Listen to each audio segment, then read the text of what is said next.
oleh KPK.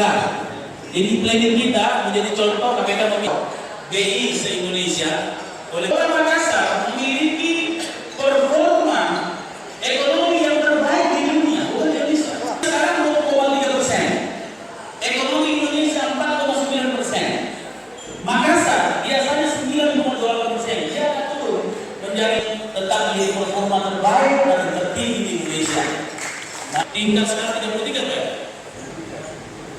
21 tingkat. Tadinya tambah tingkat ini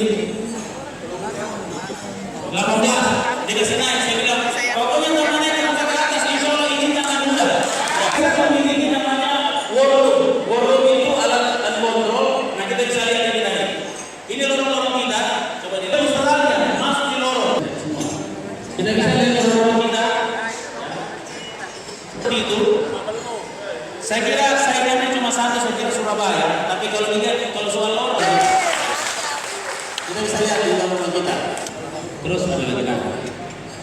Di bawah, ke bawah, naik ke atas, naik ke atas, naik ke atas. Terus. Biasanya di lorong